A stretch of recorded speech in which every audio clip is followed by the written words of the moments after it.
Well, school has been in session for a couple of weeks now. The routine is getting established. I hope for you that's the case. Beyond helping your child to make it to the bus on time and packing a great lunch, what do you need to do as a parent to make sure that your child is ready academically to have a great year? Dr. Jody Jedlicka from Learning RX is here with some advice on proactive parenting, and that is the key, isn't it? It is. We can't just let the teachers take care of it. Well, no. There's a lot of things that we can do as a parent to facilitate and to help our child be successful in school. And my first point would be to use technology to track your child's progress. So most of the school districts in our area have what's called a parent portal, or it's got a different name in each school district, but it's a website that you can log on to as a parent to track assignments and grades and absences and tardies and things like that. That way, if you see maybe that your student has an assignment missing or something, you can sit down and have a conversation with them about that. And it might be something as easy as my teacher just hasn't logged it into the system yet. But if your child knows that they're going to be having that conversation, if there is an assignment missing, that's pretty powerful stuff. Just knowing that mom and dad are going to be checking up on somebody's watching. progress. Yeah, not just accountable at school, but definitely being accountable at home too. When I first saw that you wanted us to use technology, I was thinking maybe follow your school and your teacher on Facebook and Twitter, because it seems a lot of them are using that as a way to keep parents connected to the school.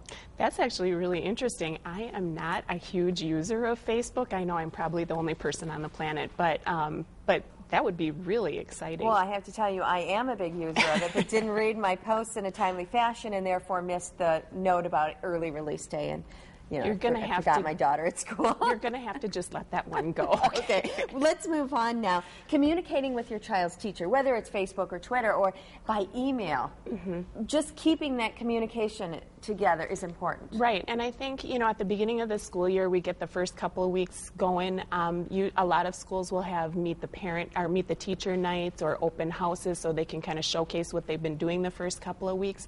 That's a great time to talk to your teacher about how they'd like to be communicated with. Would they prefer email? Would they prefer a Facebook post? Would they like a telephone message? And find out when their free period is. So really, if something comes up and you really need to talk to them, that you know how to reach them.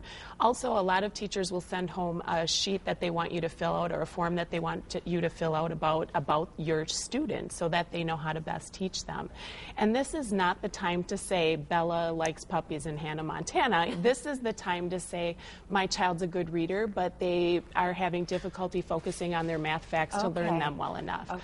Or my child's an auditory learner, or my child can do best on a task if they have a written list of instructions to refer to.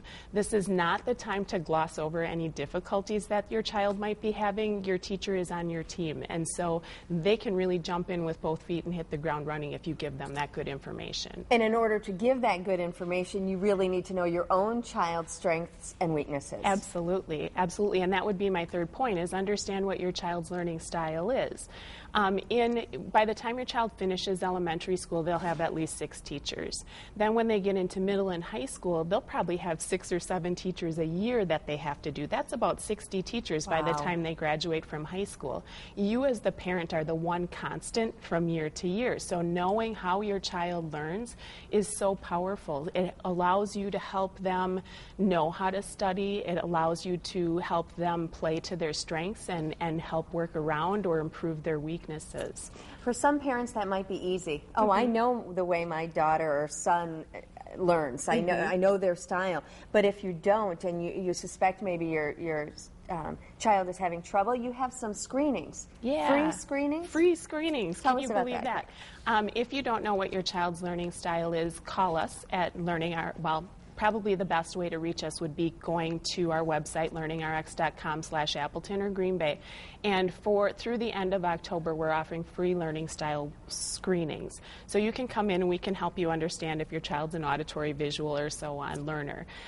We also, if your child is having difficulties, we're having some pretty big discounts on our initial testing and our consultation. And so if you're having difficulties, we can help you understand why those are happening and then also help you put together a plan plan for how to deal with that and maybe fix it, or at least at the very least improve it significantly. Yeah, it's better to get started sooner rather than Absolutely. later. Jody, thank you so much. Some great ideas, great advice for parents. We'll have all that information on our website, of course, fox11online.com, and click on Good Day Wisconsin. Have a great day. Have a great school year. Thank you. You too. Thank you.